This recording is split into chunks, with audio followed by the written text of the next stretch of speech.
Continuamos en La salud en tus manos. Vamos a hablar con Milagros Tomás, que como todos sabéis es médico especialista en medicina familiar y comunitaria y ha participado ya anteriormente en los 4 programas que hemos hecho sobre el coronavirus. Hola Mila, ¿qué tal? ¿Cómo te encuentras? Bienvenida. Hola Juan, muy buenas tardes. Fenomenal, aquí contigo, como siempre. Bueno, vamos a ver si informamos un poquito a la población, a ver si conseguimos dentro de lo que podamos y siendo, por supuesto, siempre cosas totalmente comprobables y verídicas, podemos a ver si podemos tranquilizarla un poco. Cuéntanos un poquito, tú siempre nos cuentas un poquito cómo atención primaria se va adaptando a los cambios que vamos sufriendo con esta pandemia. ¿Qué habéis hecho en los últimos 15 días? Bueno, en los últimos 15 días todo ha ido cambiando, como va cambiando todo en esta pandemia, y ha habido algunas novedades. Mira, tú ya sabes, y lo hemos hablado otras veces, que el centro de salud se ha reestructurado alrededor de la pandemia, que tenemos nuestra consulta de respiratorio, donde van los pacientes que tienen posiblemente alguna infección por coronavirus, que la verdad es que cada vez van menos, eso hay que decirlo también, porque además, aparte de que haya menos en nuestra región, los pacientes saben que se quedan en casa, que nosotros nos ponemos en contacto con ellos y podemos solucionarle todo así. El centro de salud sigue con sus llamadas telefónicas, telemáticas, con sus pacientes y con las interconsultas no presenciales con otros especialistas. Seguimos con actualizaciones de coronavirus y como grandes novedades tenemos dos importantes, y es el gran volumen de llamadas telefónicas que en todos los centros de la región de Murcia se realizan, aproximadamente 40.000 40.000 pacientes seguidos con llamadas telefónicas, aproximadamente unos 18.000 son casos de coronavirus y unos 22.000 son contactos. Diariamente les llamamos. Y luego una novedad que además está en los medios, porque yo creo que ha salido hoy en prensa, me han dicho, no he tenido tiempo de verlo, es que a partir de hoy y en 3 centros de salud de la región de Murcia se han iniciado como programa piloto la realización de test rápidos inmunológicos. Pero Mila, el test rápido inmunológico, ¿de qué estamos hablando? ¿De determinar anticuerpos para ver quién ha pasado la enfermedad? Efectivamente.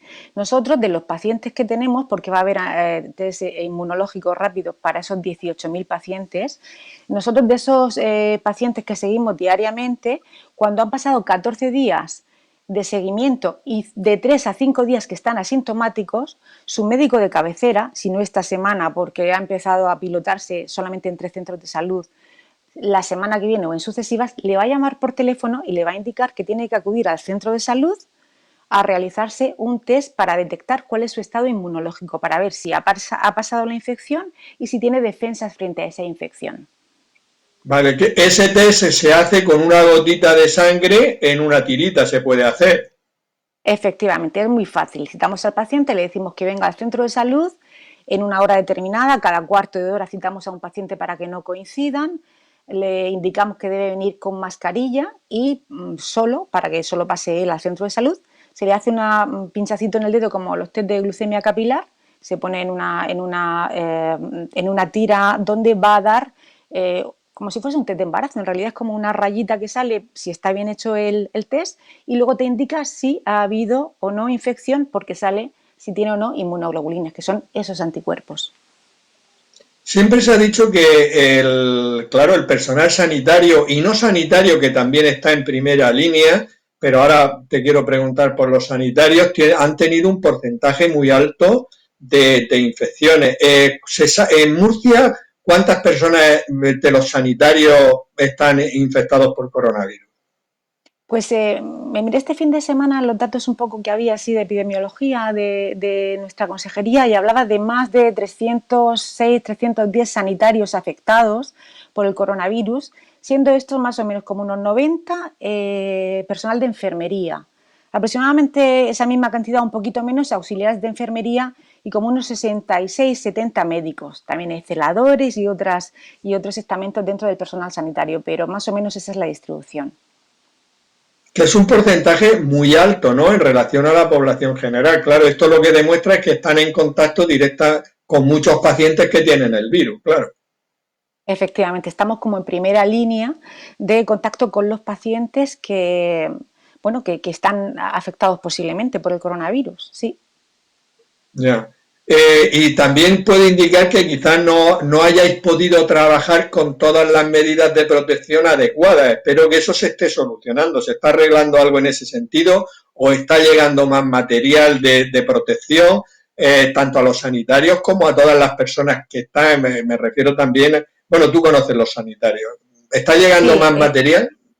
el material va llegando, lo que pasa es que lo que ha pasado antes ya no se puede como solucionar. El material que no ha llegado en su momento ya ha producido esa infección de los sanitarios, pero el material está llegando. Pero también es material para nosotros el realizar test a los sanitarios o a las personas que están en primera línea. Eso es, digamos, material de seguridad, es decir, saber si somos o no portadores de la enfermedad, saber si vamos a ser un posible vector de esa enfermedad. Claro, ese tema es muy importante, Mila, porque hay una cosa que a mí me llamó mucho la atención y me imagino que le llamaría la atención a la mayoría de la gente que se está informando. Y es que, según órdenes del ministerio, corrígeme si estoy equivocado, las personas que habían pasado, sanitarios que habían pasado el coronavirus y que habían pasado 5 o 6 días nada más, ya los mandaban a trabajar. Eso es así, se sigue haciendo así, porque eso primero es un problema para el sanitario, pero luego es un problema para el que vaya a ver al sanitario. Efectivamente, eso fue así y levantó absolutamente ampollas, por decir, un sanitario que tiene sintomatología y que le dicen que si esos síntomas son leves en 7 días y si no ha ido a más tiene que incorporarse, pues esto realmente generó un malestar entre todo el personal sanitario. Esto se ha revisado porque no puede ser, porque un sanitario no puede incorporarse sin una PCR negativa, sin asegurar su propia salud y la salud de las personas a las que va a tratar. Como hemos estado hablando antes con Enrique Bernal, una PCR negativa, para los que no hayan visto el anterior, eso se refiere que le han cogido material de la parte posterior de la faringe y que han comprobado que no tiene virus, para decirlo Efect así sencillo. ¿Es eso efect exactamente?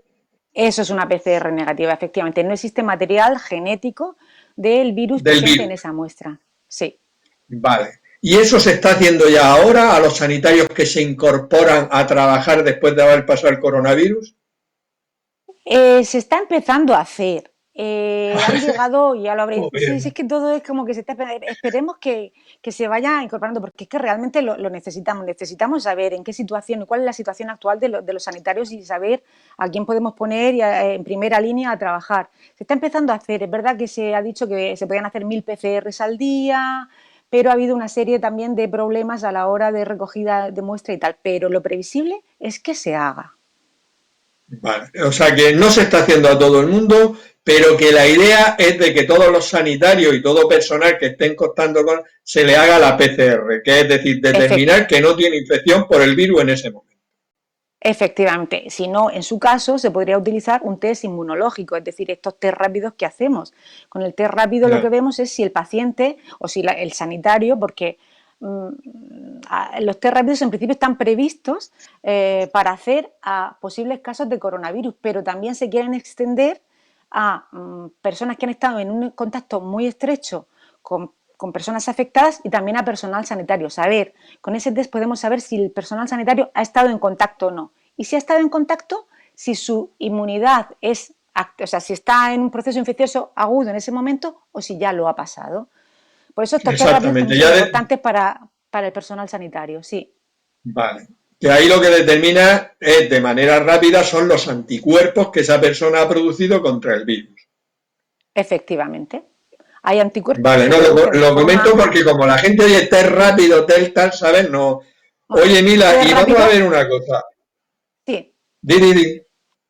No, No, que el test rápido porque son 15 minutos lo que se tarda, por eso es el test rápido, que se dice test rápido, pero es porque son 15 minutos. Esta mañana hemos estado en el centro de salud haciendo unos cuantos y bueno, ya hemos tenido pues alguna novedad, alguna sorpresa, sí, alguna ha estado sorpresa de curioso. personas Bueno, que lo ha pasado y que quizás no lo supierais. efectivamente, voy a hacerme un test rápido y de repente dices, bueno, pues tú a tu casa. Vale, vale. Vamos a ver, claro, esa persona se tendría que ir a su casa, pero si se le hace una PCR y le sale, que es decir, que no hay virus en su organismo, aunque el test de los anticuerpos es positivo, eso sería muy bueno para esa persona y no contagiaría.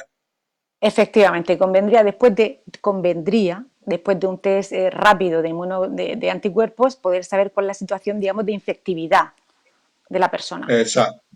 Perfecto. Vamos a ver, mira, en Murcia es cierto que ha habido muchos menos casos que en el resto de comunidades y también con menos fallecidos. ¿Qué papel crees tú que ha jugado la atención primaria en todo esto?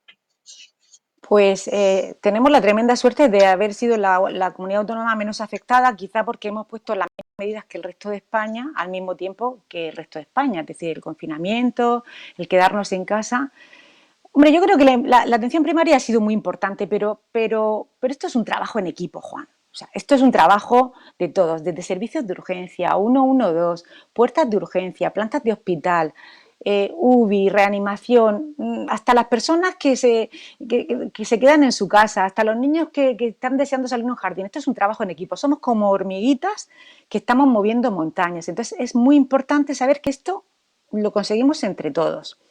Es Muy verdad bien, me y parece muy bien la puntualización. sí, sí, esto es de todos. Es verdad que de atención primaria, quizá por esa insistencia diaria de llamadas telefónicas, hemos conseguido contener los posibles casos de pacientes que podían acudir al hospital, dar información de cómo es un aislamiento, de cómo es una cuarentena y evitar que los pacientes se desplazasen a los hospitales con el fin de no lograr el colapso de los hospitales. En ese sentido, pues quiero decir que hemos estado ahí como en trinchera, aguantando lo que venía. Y en el tema de las llamadas de teléfono y todo esto, que me consta que las hacéis, porque ya alguna vez lo he comentado, que mi mujer es enfermera Sí. y el domingo llamó a 15 o 20, o sea, el domingo, el sábado y tal, como hacéis todos los médicos de atención primaria, las enfermeras, etcétera. Sí. Pero ¿habéis hecho algún cambio respecto a las llamadas para tomar alguna medida más importante? Sí, se han añadido dos pequeños puntualizaciones, dos pequeños cheques en las llamadas telefónicas que hacen referencia a, uno de ellos hace referencia a cuando llamamos a un paciente de forma sucesiva, en diferentes días y en diferentes horarios, y el paciente no coge el teléfono con el que hemos contactado anteriormente. Esa es una de las modificaciones, y la otra sería que cuando llamamos a un paciente, por la conversación que tenemos con ellos, podemos deducir que el paciente no hace ni el aislamiento ni la cuarentena como debería de hacer. Al marcar estos dos puntitos que te estoy diciendo nuevos, esto se vuelca directamente en delegación de gobierno, y delegación de gobierno lo pone en conocimiento de la policía para que tome las medidas oportunas. Es decir, una persona que debe estar aislada por una cuestión de salud pública es un tema casi, diría yo, no sé si un delito, sí, creo que es un delito el que no cumpla, digamos, con las normas de la salud pública, porque puede perjudicarse no solo a él, sino al resto de la población. Muy bien. Y hay otra cosa, vosotros en atención primaria realmente no solo sois los médicos de atención primaria, pero conocéis muy bien, por los años que lleváis ahí, a la familia, hay familias con dificultades sociosanitarias, etcétera. ¿Qué hacéis en estos casos? Pues es verdad, y como dices, conocemos a nuestros pacientes de mucho tiempo, sabemos no solo los problemas de salud que tienen, sino pues cómo viven, con quién viven, si tienen problemas económicos, y realmente hay pacientes que son vulnerables pues porque viven solos, porque son mayores, y no quiere decir que estos pacientes tengan que estar enfermos de coronavirus, sino que a lo mejor la persona que los cuidaba o la persona que se dedicaba a su salud pues tiene que estar en cuarentena o en aislamiento. Y estas personas mayores se quedan pues sin poder hacer la compra o tener comida para poder cocinar en casa, sin las medicinas que necesitan, sin toda la ayuda que pueden necesitar en una casa una persona mayor o que vive sola. Para ¿Y qué eso, hacéis en esos casos? eh, ¿Qué hacéis? sí, sí, pues mira, se ha creado una red de ayuda, una red de ayuda que es, una vez que consideramos en atención primaria y con un trabajo importantísimo por parte de nuestro trabajador, en nuestro caso de trabajadora social, tenemos al paciente como que es un paciente vulnerable en este sentido. Pues el trabajador, la trabajadora social se pone en contacto con los servicios sociales del ayuntamiento, y este contacta pues con entidades tipo Cáritas o tipo Cruz Roja, o incluso con la farmacia de su barrio, del barrio de esta persona para que se les aporte pues alimentos, se les aporte las medicinas que necesitan o incluso ayuda a domicilio. Y funciona muy bien. Vale, vale, o sea que estáis haciendo no solo una labor de médicos como corresponde a personas muy humanistas, sino también ocupándose de grupos pues que por las circunstancias están en una posición más débil ante esta infección. Está muy bien que hagáis eso, os felicito de verdad y yo creo que todo el mundo os felicita también. ¿Pensáis además trabajar con algún grupo especial desde atención primaria que os haya enseñado el coronavirus que debéis de participar vosotros también en ese trabajo con determinados grupos? Pues tenemos que remitirnos a lo que ha pasado un poco la radiografía de lo que ha pasado en nuestro país. Hemos visto que la mayoría de los fallecidos, de las muertes que ha habido, tienen relación con personas que estaban en residencias. Más del 50% de pacientes fallecidos son personas de residencias. Con lo cual, a partir de ahora, y en previsión de que esto no se termine como cortando y yo no cortando y como que esto desaparezca, sino que vamos a tener que convivir con el virus, pues vamos a trabajar con estos grupos vulnerables, que son las residencias, ¿vale? En Murcia tenemos más de 220 residencias, algunas son residencias de ancianos, otros son pisos tutelados, y lo que vamos a hacer es estar en comunicación con estos residencias o con sus servicios sanitarios para que en el momento que se considere que aparece un posible caso en un futuro no muy lejano de coronavirus, detectarlo, hacerle su test, diagnosticarlo y aislarlo a esta persona y a las personas que están alrededor de esa persona, para cortar así ¿Cómo la ves cadena. tú? No, No, no, para Mila, cortar así, sí, no, pues eso, así si detectamos ese caso y detectamos la gente que hay alrededor, cortamos la cadena epidemiológica y evitamos que se vuelva a producir esa transmisión comunitaria que es lo que nos ha llevado a esta pandemia. ¿cómo crees tú que vamos a ir caminando hacia la normalidad?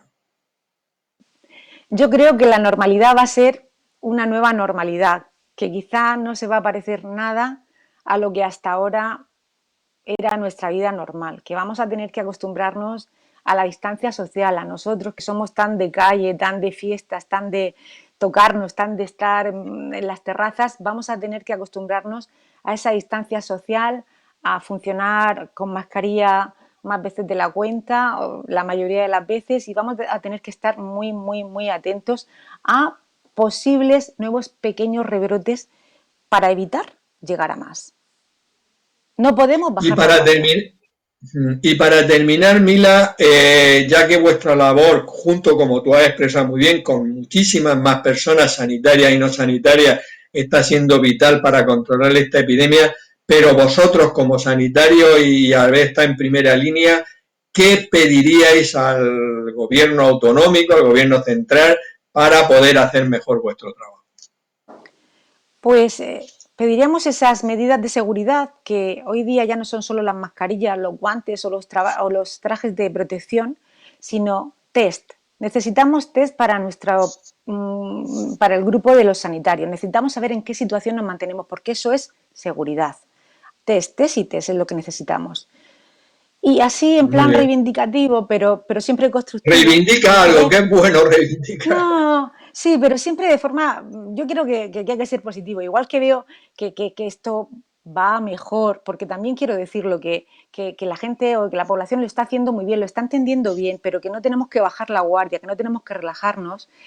Me gustaría decir en plan un poco reivindicativo, pero positivo, que nos gustaría que a la hora de elaborar pues, estos programas de actuación, estas estrategias, eh, los, los, los sabios contasen con la gente que estamos a pie de trinchera, que nos preguntasen qué nos parece, cómo podemos hacerlo mejor para hacer todo este trabajo mucho más real.